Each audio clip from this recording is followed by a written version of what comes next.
Hello students. Last class में हम discuss कर रहे थे डिफरेंशियबिलिटी का कॉन्सेप्ट। तो डिफरेंशियबिलिटी के कॉन्सेप्ट में हमने क्या देखा था कि कोई भी function f of x comma y ये डिफरेंशिएबल होगा at point a comma b पर इफ़ क्या लिमिट सेटिस्फाई हो, limit h comma k tends to 0,0 f of a plus h b plus k minus f of a comma b minus h f x a comma b minus k f y a comma b upon h square plus k square. और इसकी value, limit की value क्या मिलनी चाहिए? 0। अगर ये condition कोई function satisfy करता है तो वो फंक्शन डिफरेंशिएबल होगा पॉइंट ए कॉमा बी पर। तो पार्शियल डेरिवेटिव्स भी डिस्कस किए थे हमने। तो पार्शियल डेरिवेटिव क्या क्या डिस्कस किए थे? एफ एक्स की वैल्यू निकाली थी, एफ वाई की वैल्यू निकाली थी, एफ एक्स एक्स की वैल्यू भी निकाली थी, एफ वाई वाई भी कैलकुलेट किया था, और f x y f y x. तो यहाँ पे जब हम पार्शियल डेरिवेटिव देखते हैं एफ एक्स वाई और एफ वाई एक्स का, तो यहाँ पे कंडीशन हमारे पास क्या हो सकती है कि ये दोनों इक्वल हो भी सकते हैं और नहीं भी हो सकते हैं। तो ये दोनों पार्शियल डेरिवेटिव्स इक्वल कब होंगे, इसके लिए हम कुछ थ्योरम्स अभी डिस्कस करेंगे, जिसमें हम देखेंगे कि फंक्शन एफ पर क्या कंडीशन अगर हो जिससे कि ये दोनों डेरिवेटिव इक्वल हो जाए। तो इसके लिए हम यहाँ पे एक दो कॉन्सेप्ट और डिस्कस कर लेते हैं। तो मैंने यहाँ पे एक्स वाई प्लेन बनाया है ये। तो इसमें एक्स एक्सिस को हमने आर से लिखा था क्योंकि रियल लाइन होती है, और वाई एक्सिस भी हमारे पास क्या है, रियल नंबर्स हैं। तो इसको R cross R, R by R plane भी बोलते हैं। इस तरह से लिखें या फिर आर स्क्वायर लिखें। तो अगर मैं इसमें कोई एक पोर्शन लेता हूँ और इसको डी बोल दूँ, तो function f of x comma y के लिए ये हमारे पास एक रीजन होगा। और जब हम डिफरेंशियबिलिटी की बात करते हैं तो रीजन हम ओपन लेते हैं। जब भी डेरिवेटिव की बात होगी तो रीजन ओपन होगा हमारे पास। तो अब हमारे पास एक रीजन है। हम इसमें इस तरह से क्यों बोल रहे हैं, क्यों हमने यहाँ पे एक रीजन लिया डी? क्योंकि कोई भी फंक्शन वो पूरे आर क्रॉस आर प्लेन पे डिफाइन हो भी सकता है, नहीं भी हो सकता है। तो डी रीजन लेने का मतलब क्या है कि फंक्शन किसी एक यहाँ पे डोमेन में डिफाइन है। और ये डी हमारे पास क्या हो सकती है, इक्वल्स टू आर के भी हो सकती है और आर का सबसेट भी हो सकती है। इक्वल कब होगी? जब हम function f of x comma y कुछ इस तरह से ले लें और x square plus y square ले लें। जितने भी फंक्शन इस टाइप से हैं तो उसके लिए यहाँ पे रीजन आर स्क्वायर हो जाएगा। अगर हम function f of x comma y x y upon x square plus y square ले लें, तो ये फंक्शन 0,0 पे डिफाइन नहीं है। तो इसके लिए पूरा रीजन आर नहीं होगा, ये 0,0 पॉइंट निकल जाएगा। अगर यहाँ पे हम अंडर रूट लगा देते हैं तो अभी x square plus y square है।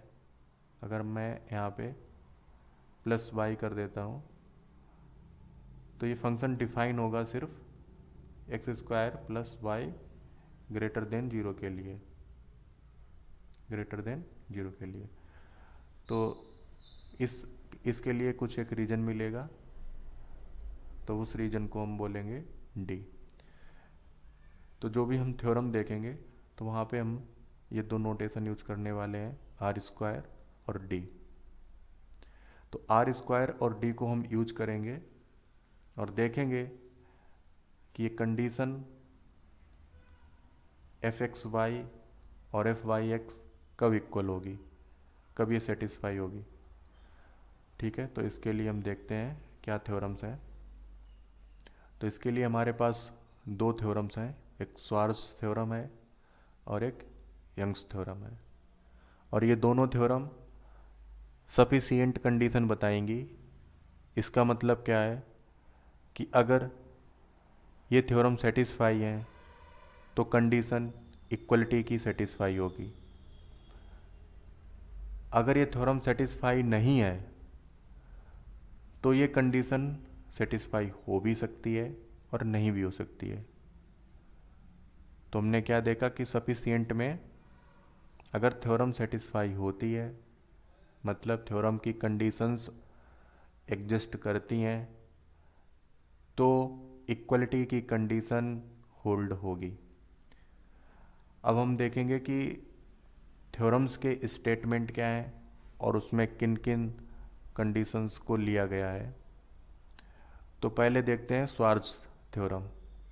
इसमें क्या लिखा गया है कि if the function f x comma y is defined in the open region d subset of R square, f partial derivative with respect to y exist in a certain neighborhood of the point a comma b, जो भी point लिया गया था a comma b, ये हमारे पास domain है d और ये टोटल प्लेन आर स्क्वायर है। तो इस पॉइंट के नेबरहुड में, नेबरहुड को हम किस तरह से लिख सकते हैं, a प्लस एच और a प्लस बी प्लस के। तो ये हमारे पास एक नेबरहुड का पॉइंट हो जाएगा। तो किसी एक सर्टेन नेबरहुड में, तो नेबरहुड यहाँ पे क्या मिलेगा, अब पॉइंट यहाँ भी हो सकता है, यहाँ भी कहीं भी पॉइंट हो सकता है। तो हम नेबरहुड एक सर्कल की तरह ले सकते हैं। पॉइंट एक, ये पॉइंट क्या है हमारे पास, ए कॉमा बी। नेबरहुड हम रेक्टेंगल की तरह ले सकते हैं, स्क्वायर की तरह ले सकते हैं। ये पॉइंट ए कॉमा बी है और ये एक्स वाई प्लेन में नेबरहुड है। ठीक है, तो इस नेबरहुड में क्या है कि एफ वाई एग्जिस्ट होना चाहिए और एफ वाई एक्स कॉन्टिन्यूस होना चाहिए किस पॉइंट पे, ए कोमा बी पे। देन एफ एक्स वाई वो भी एग्जिस्ट होना चाहिए। देन हमें क्या मिलेगा कि partial derivative with respect to x y point a comma b पर और partial derivative with respect to y x point a comma b पे इक्वल होंगे। तो ये हमारे पास स्टेटमेंट है। तो इसमें हमने क्या क्या चीज़ें देखी, एफ वाई एग्जिस्ट होना चाहिए, एफ एक्स वाई ये भी एग्जिस्ट होना चाहिए और एफ वाई एक्स ये कॉन्टिन्यूस होना चाहिए। तो अगर ये तीन कंडीशन सेटिस्फाई हैं तो ये कंडीशन होल्ड होगी। स्वार्ट्ज ने इस तरह की कंडीशंस रखी। यंग्स थ्योरम क्या है कि if the function f of x comma y is defined in the open region D subset of R square and partial derivative with respect to x and partial derivative with respect to y both are differentiable, अगर ये दोनों differentiable हैं at a point a comma b of D domain D का, then हमारे पास ये condition मिलेगी। तो पार्शियल डेरिवेटिव के लिए अभी मैंने पिछली स्लाइड्स में बताया है कि इस तरह की कंडीशन हम सेटिस्फाई करेंगे पार्शियल डेरिवेटिव।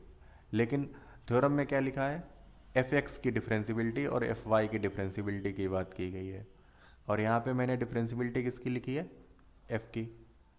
तो जब एफ एक्स और एफ वाई की डिफरेंशिबिलिटी होगी तो जहाँ भी एफ लिखा है वहाँ पे हम एक्स कर लेंगे, यहाँ भी एक्स कर लेंगे, यहाँ पे एक्स पहले से था तो एक्स हो जाएगा, यहाँ पे एक्स वाई कर लेंगे। ठीक है, तो ये डिफरेंशिबिलिटी, ये कंडीशन अगर जीरो होती है एफ एक्स के लिए और एफ वाई के लिए, ये कंडीशन सेटिस्फाई होती है तो फंक्शन क्या होगा, उसके लिए ये इक्वलिटी की कंडीशन सेटिस्फाई होगी, दोनों partial derivative f x y और एफ वाई एक्स दोनों क्या होंगे, इक्वल होंगे। तो चलो हम एक क्वेश्चन करते हैं स्वार्ट्ज थ्योरम पर। तो क्वेश्चन क्या हमारे पास लिखा है, वेरीफाई करनी है हमें स्वार्ट्ज थ्योरम।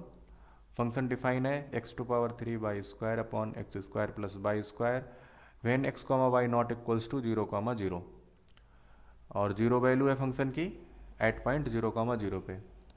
तो हमारे पास यहाँ पे क्या है कि एक तो हम ये वाला क्राइटेरिया लेके चलें तो भी ठीक है, क्योंकि यहाँ पे हम एफ एक्स एग्जिस्ट कराएंगे और एफ वाई एक्स एग्जिस्ट कराएंगे, इसके बाद में f x y continuous prove करेंगे। या फिर हम क्या कर दें कि जैसे यहाँ पे एक्स एफ एक्स एग्जिस्ट हो रहा था, या फिर हम क्या करें एफ वाई एग्जिस्ट हो जाए, एफ एक्स वाई एग्जिस्ट हो जाए और एफ वाई एक्स कॉन्टीन्यूस हो जाए। तो इन दोनों में से कोई एक हम अगर क्राइटेरिया लेके चलते हैं और ये तीनों चीज़ें सेटिस्फाई होती हैं, तो हम क्या बोलेंगे कि जो एक्स वाई का एक्स वाई के रिस्पेक्ट में डेरिवेटिव है एफ का और वाई एक्स के रिस्पेक्ट में दोनों इक्वल होंगे। तो हम देखते हैं कि फर्स्ट क्राइटेरिया लेके चलते हैं।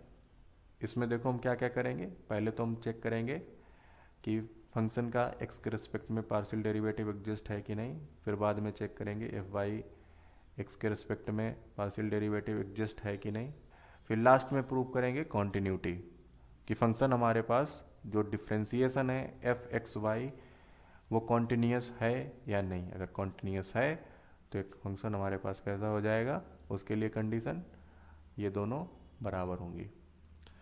तो सबसे पहले हम फंक्शन का partial derivative with respect to x निकालेंगे पॉइंट 0,0 पे। तो ये डेफिनीशन हम यहाँ पे अप्लाई कर देंगे। तो डेफिनीशन से हमें क्या मिलेगा, limit h tends to 0 f of 0 plus h comma 0 minus f of 0,0 upon h. तो एफ ऑफ 0,0 की वैल्यू क्या है, 0 है, तो वो हम 0 पुट कर लेंगे। एफ ऑफ h,0 के लिए हम फंक्शन की वैल्यू में पुट करेंगे। तो फंक्शन हमारे पास h,0 जब हम यहाँ पे पुट करेंगे x की जगह h और y की जगह 0, तो ये टोटल 0 हो जाएगा। तो 0 माइनस 0 अपॉन h, ये क्या मिलेगा, 0। तो यहाँ से क्या मिला कि एफ एक्स एग्जिस्ट हो गया कहाँ पे, in the neighbourhood of a, v। ठीक है, तो जब भी हमारे पास लिमिटिंग वैल्यू होती है तो वो एक नेबरहुड में उस पॉइंट के होती है। तो हमारे पास यहाँ पे पॉइंट क्या है, 0,0। तो इसके नेबरहुड में मतलब क्या है कि हम अगर इस पॉइंट में कुछ भी ऐड करते हैं, जैसे 0,0 में ऐड करने का मतलब क्या है, प्लस एच ऐड कर दो, तो एच और के हमारे पास ऐड किया है, तो इसका मतलब क्या है कि एच और के 0 की तरफ जा रहे हैं। 0 की तरफ जाने का मतलब क्या है कि क्वांटिटी बहुत ही छोटी है, मतलब 0 की तरफ अप्रोच हो रही है क्वांटिटी। तो नेबरहुड का मतलब यही है यहाँ पे। तो नेबरहुड हमारे पास जैसे मैंने अभी बताया था कि एक सर्कल हो सकता है, एक रेक्टेंगल हो सकता है, या फिर हमारे पास कुछ इस तरह से नेबरहुड हो सकता है। तो क्योंकि हमें सर्कल और रेक्टेंगल इनकी प्रॉपर्टी पता है, तो हम इन्हीं को यूज करते हैं नेबरहुड के लिए। तो कोई इस तरह से जैसे मैंने एक क्लाउड बना दिया, तो ये हम रीजन जनरली यूज नहीं करते हैं। तो जैसे मैंने निकाला एफ एक्स एग्जिस्ट है, और सिमिलरली हम लोग क्या निकाल सकते हैं, एफ वाई भी एग्जिस्ट होगा पॉइंट 0,0 पे। अब हमें सेकेंड कंडीशन क्या है, एफ वाई एक्स की वैल्यू निकालनी है कि ये एग्जिस्ट है कि नहीं, एफ वाई एक्स। तो देखो एफ वाई एक्स के लिए हम क्या फार्मूला लिखेंगे। अब हमारे पास यहाँ पे क्या है, पहले तो देखो इसमें क्या है कि x के रिस्पेक्ट में डिफ्रेंशिएट करेंगे, फिर y के रिस्पेक्ट में डिफ्रेंशिएट करेंगे। ठीक है, तो अब हम यहाँ पे जब y के रिस्पेक्ट में डिफ्रेंशिएशन इसका लिखेंगे तो फंक्शन एफ एक्स हो जाएगा। तो जैसे यहाँ पे x के रिस्पेक्ट में डिफ्रेंशिएट कर रहे थे तो फंक्शन f हो गया था, इसी तरह से अब हम y के रिस्पेक्ट में जब इसको डिफ्रेंशिएट करेंगे तो फंक्शन क्या हो जाएगा, एफ एक्स हो जाएगा।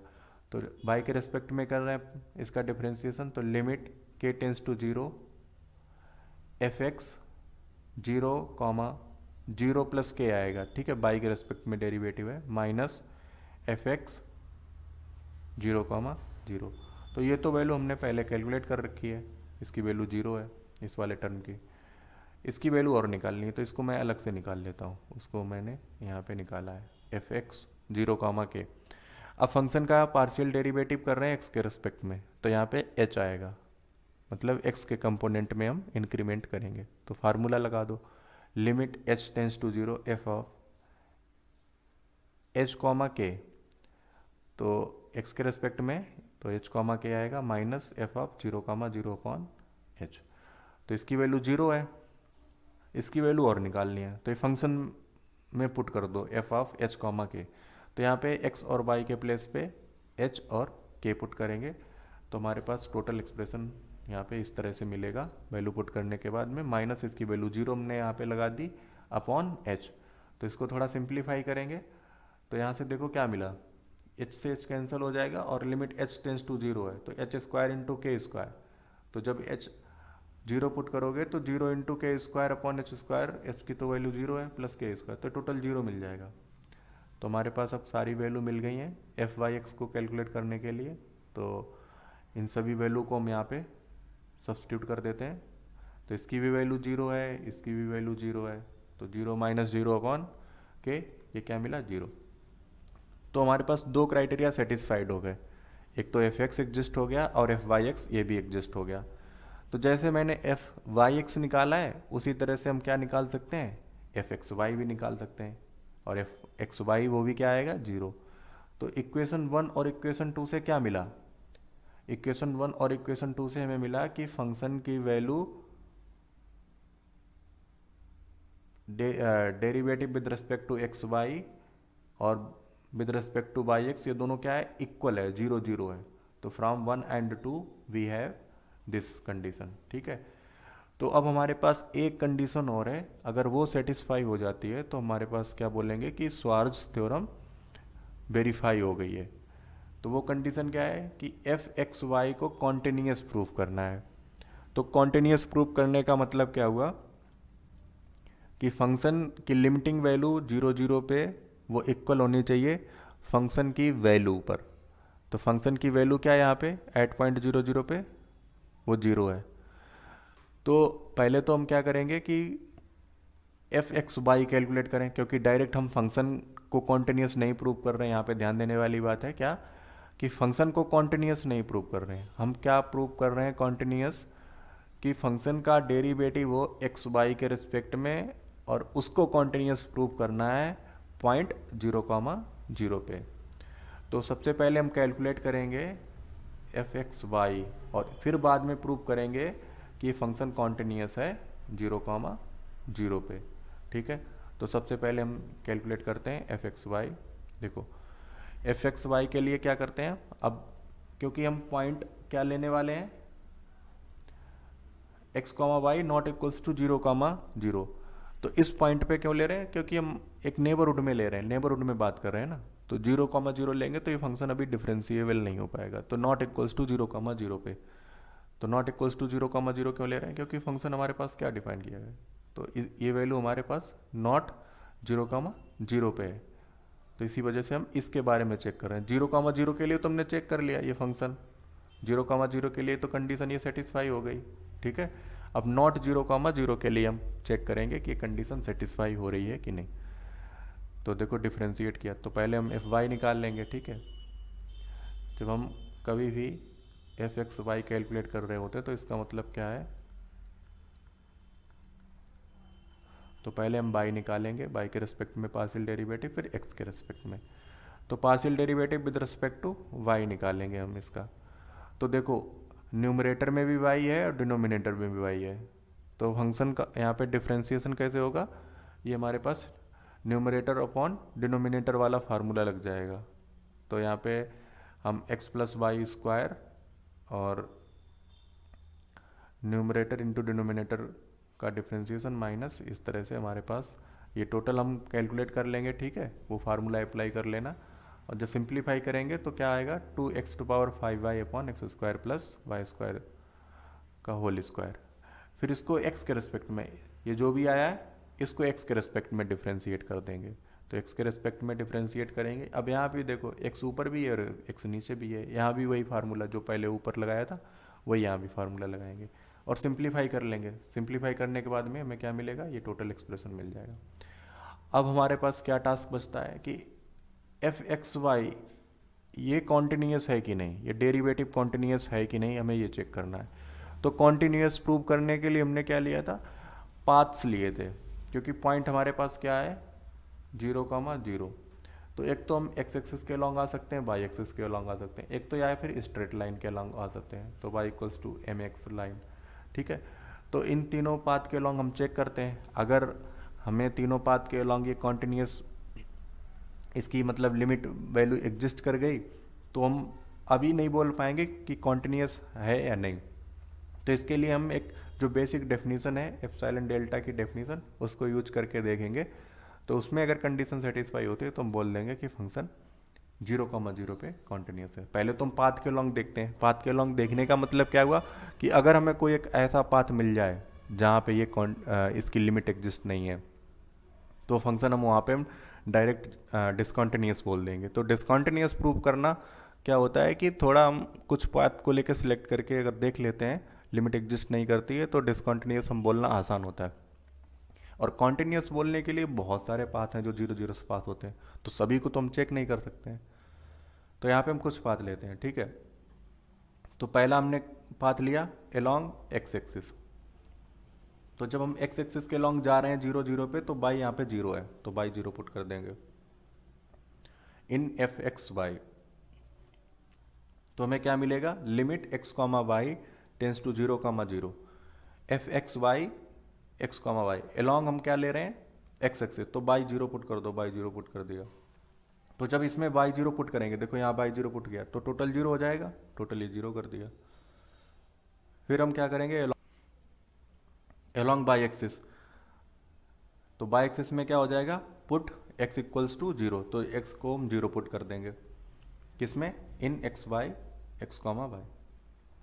तो क्या लिमिट मिलेगी, limit x comma y tends to 0,0 f x y at x comma y. तो बाई हम यहाँ पे x 0 पुट कर रहे हैं, x को 0 पुट किया कॉमा वाई, और बाई की लिमिट लेंगे। ठीक है, y टेंस टू 0, तो बाई टेंस टू 0, अब 0 यहाँ पे x की जगह 0 पुट करेंगे तो टोटल फिर से 0 हो जाएगा, ये 0 हो जाएगा। तो अलोंग x एक्सिस और y एक्सिस के लिए क्या मिला, इस लिमिट एग्जिस्ट हो गई। अब हम स्ट्रेट लाइन के अलोंग लेते हैं, तो एक स्ट्रेट लाइन ले ली y equals to m x. ठीक है, और m यहाँ पे नॉट इक्वल्स टू 0 है, तो m की वैल्यू 0 नहीं लेंगे तो 0 लेंगे, तो y इक्वल्स टू 0 अलोंग ये पाथ हो जाएगा x axis, along x axis हो जाएगा। तो अब हम क्या करेंगे, f x comma y f x y में क्या पुट करेंगे, y equals to m x यहाँ पे हम पुट करेंगे, y equals to m x put करेंगे। तो y equals to m x put करो, तो जब y equals to m x put करेंगे तो हमारे पास 2m plus 2m into 1 plus m x square upon 1 plus m square to power 3 और x to power 7 upon x to power 6 मिलेगा। तो यहाँ पे देखो x to power 7 upon x to power 6, तो ये कैंसिल हो जाएगा, सिर्फ x मिलेगा। इसमें तो कहीं x है ही नहीं, तो कांस्टेंट इसको बाहर निकाल लो, लिमिट हमारे पास अप्लाई होगी x में, तो 0 वैल्यू मिल जाएगी। तो सारे पाथ के लॉन्ग तो लिमिट अभी सेम मिल रही है। तो हम क्या करेंगे, अब हम इसकी एप्सिलॉन और डेल्टा की डेफिनेशन में देखते हैं कि वहाँ पे कंडीशन सेटिस्फाई हो रही कि नहीं। तो देखो क्या है, एप्सिलॉन डेल्टा के लिए क्या है कि हम कोई एक एप्सिलॉन एज्यूम करेंगे, लेट एप्सिलॉन ग्रेटर देन 0, कोई नंबर है। ठीक है, ये गिवन नंबर है। देन हमें क्या प्रूव करना है, then be prove that there exist a delta, एक डेल्टा हमें मिलना चाहिए सच दैट कैसा, square root of x square plus y square less than delta and greater than 0। अगर कोई भी पॉइंट हम एक्स कॉमा वाई, तो यहाँ पे x square plus y square की कंडीशन मिल रही है और लेस देन डेल्टा। ठीक है, तो कोई भी पॉइंट मतलब एक्स कॉमा वाई पॉइंट अगर इस रीजन में लेते हैं, तो पॉइंट हमारे पास 0,0 था, तो इसने क्या किया, ये सर्कल ले लिया और इसकी रेडियस ले ली डेल्टा। ठीक है, इसकी रेडियस ले ली डेल्टा। तो इस डोमेन में अगर हम कोई एक पॉइंट लेते हैं, ठीक है, तो इसमें पॉइंट लेंगे तो वो क्या होगा, डेल्टा से कम होगा, 0 से बड़ा होगा। तो अगर कोई पॉइंट लेते हैं तो उसके लिए फंक्शन क्या लेके चल रहे हैं, एफ एक्स बाई, और लिमिट क्या है उसकी 0। तो इन दोनों का डिफरेंस क्या होगा, वो लेस देन एप्सिलॉन मिलना चाहिए। ठीक है, लेस देन एप्सिलॉन मिलना चाहिए। तो लेस देन एप्सिलॉन मिलने के लिए हम फंक्शन को डायरेक्ट वहाँ से ले लेंगे जो फंक्शन हमारे पास लिया गया है। तो function f x y at x comma y क्या है, तो ये टोटल फंक्शन है -0, और ये क्या मिलना चाहिए, लेस देन एप्सिलॉन। तो देखो इसको हम कंडीशन को प्रूव करते हैं कि लेस देन एप्सिलॉन मिल रहा है कि नहीं। तो हमें क्या पता है कि मॉडुलस ऑफ एक्स वो लेस देन होती है x square plus y square से। तो ऐसा क्यों लिख रहे हैं, क्योंकि अगर देखो हम y equals to zero put करेंगे तो एक्स स्क्वायर आएगा, ठीक है। तो एक्स स्क्वायर से ये स्क्वायर रूट कैंसिल हो जाएगा तो एक्स मिलेगा। तो यहाँ पे mod x less than x है, ठीक है, और ये भी वैल्यू पॉजिटिव है। लेकिन अगर इसमें हम प्लस बाई कुछ क्वांटिटी ऐड कर दें, वो भी पॉजिटिव क्वांटिटी, तो ये बड़ा हो जाएगा इससे। तो सिमिलरली हम बाई के लिए भी लिख सकते हैं।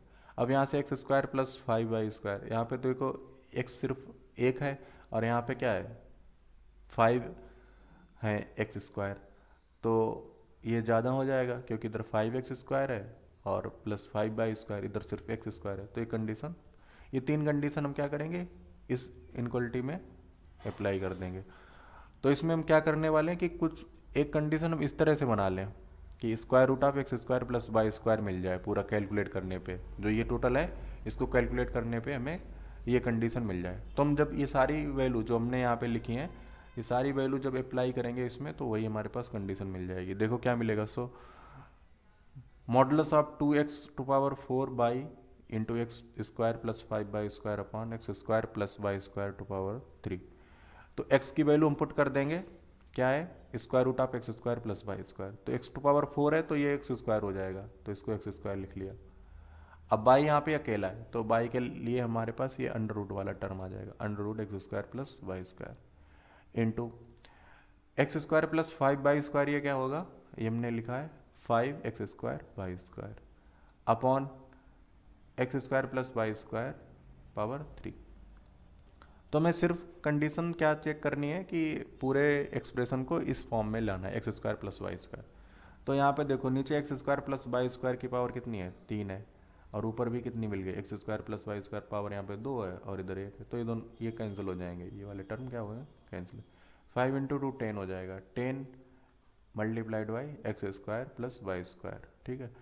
अब हम क्या देखो यहाँ पे सिलेक्ट कर सकते हैं, तो ये टोटल एक्सप्रेशन क्या हो गया। अब इसको क्या लेके चल रहे हैं, under root x square plus y square, ये लेस देन डेल्टा है, ठीक है, लेस देन डेल्टा है। तो ये कंडीशन लेस देन क्या है हमारे पास, टेन डेल्टा।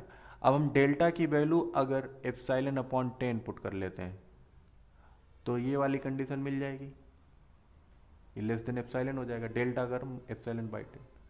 तो हमें क्या मिल गया कि कोई भी एप्सिलॉन के लिए हमें एक डेल्टा एग्जिस्ट करेगा, ठीक है।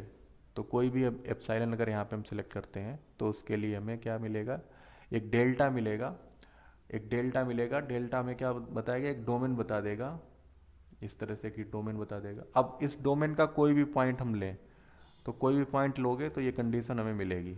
डोमेन का कोई भी पॉइंट हम यहाँ पे पुट करें तो ये कंडीशन हमारे पास क्या होगी, सेटिस्फाई होती रहेगी। तो हम यहाँ पे क्या है देखो, टोटल जो भी हमने कैलकुलेट किया है उसको हम लिख लेते हैं एक बार। हेंस हमें क्या मिला, इफ़ वी चूज, कोई हम डेल्टा हम चूज करें epsilon upon ten, then we have क्या कंडीशन मिलेगी, कॉन्टिन्यूटी की कंडीशन। तो कॉन्टिन्यूस फंक्शन की कंडीशन क्या होती है, then we have square root of x square plus y square less than delta, this imply. तो इसका मतलब क्या होता है कि कोई पॉइंट अगर हम इस रीजन में लें तो उसके लिए हमें ये कंडीशन मिलेगी, मतलब फंक्शन की वैल्यू और उस लिमिट से वो क्या होगी, बहुत ही छोटी होगी, मतलब उनका बिल्कुल क्लोजर होंगे, वो क्लोजर होते जाएंगे, ठीक है, पास में आते जाएंगे। तो पास में ही आने चाहिए, अगर ये भाग रहे हैं दूर दूर तो फंक्शन कॉन्टिन्यूस नहीं होगा। तो यही हमारे ये चीज़ हमें बताती है कि फंक्शन की वैल्यू भी पास में आती जाएगी, तो फंक्शन जीरो की तरफ ही अप्रोच होगा, तो फंक्शन क्या हो जाएगा, वो कॉन्टिन्यूस हो जाएगा। तो यहाँ पे मॉडुलस वैल्यू मिली लेस देन एप्सिलॉन। तो यहाँ से हमें मिला कि function f x y at x comma y पे कॉन्टिन्यूस है। तो लिमिटिंग वैल्यू देखो, अब हम जीरो कॉमा जीरो की तरफ अप्रोच हो रहे थे, तो लिमिटिंग वैल्यू क्या है हमारे पास, लिमिटिंग वैल्यू जीरो मिल गई, तो ये लिमिट हमारे पास क्या है, ये जीरो। तो फंक्शन की लिमिटिंग वैल्यू जीरो है और फंक्शन की वैल्यू भी क्या है, वहाँ पे हमने फंक्शन में जब डिफाइन किया था तो फंक्शन की value at x zero comma zero पे क्या है, वो जीरो कॉमा जीरो है। जैसे यहाँ से देखो, तो ये कंडीशन मिली थी ना यहाँ पे, एफ एक्स वाई की वैल्यू क्या मिली थी एट जीरो जीरो पे जीरो। तो ये सारी कंडीशन हमारे पास कॉन्टिन्यूटी की यहाँ पे क्या है, सेटिस्फाई हो गई। यहाँ से क्या मिला, that is function f x, function का डिफरेंशिएशन एक्स वाई के रिस्पेक्ट में इज कॉन्टिन्यूस एट 0,0। दस ऑल द कंडीशन कौसी ये स्वार्ज थ्योरम की सभी कंडीशंस क्या सेटिस्फाई होगी। Thus all the conditions of Schwarz theorem are satisfied and we conclude that हमें क्या मिल जाएगा अब कि एफ एक्स वाई एट 0,0 पे और एफ वाई एक्स एट 0,0 ये दोनों वैल्यू क्या है इक्वल। तो यहाँ पे क्वेश्चन कंप्लीट होता है स्वार्ज थ्योरम ये वेरीफाई हुई। तो हम नेक्स्ट क्लास में देखेंगे कि फंक्शन का पार्शियल डेरिवेटिव एक्स बाई और बाई एक्स इक्वल तो है लेकिन स्वार्ज और यंग्स थ्योरम ये दोनों सेटिस्फाइड नहीं है। ठीक है, तो आज के लेक्चर में इतना ही। नेक्स्ट लेक्चर में हम जो भी क्वेश्चन बताएं उनको और डिस्कस करेंगे। तो हाँ, यहाँ पे एक चीज़ ये और देख लो, ये क्वेश्चन कुछ लिखे मैंने, इनको तुम एक बार ट्राई करना। ठीक है, स्वार्ज के लिए तो ट्राई करना, कॉज यंग्स के लिए हम देख लेंगे। स्वार्ज के लिए यहाँ पे यही कंडीशन दी है कि एफ एक्स वाई तो इक्वल है, एफ एक्स वाई और वाई एक्स तो इक्वल है, लेकिन स्वार्ज कंडीशन सेटिस्फाई नहीं है। इसमें देखो यंग्स थ्योरम और स्वार्ज थ्योरम नॉट सेटिस्फाई। तो ये दो क्वेश्चन तुम लोग ट्राई करना। ठीक है, तो इस लेक्चर में इतना ही। Okay, thank you.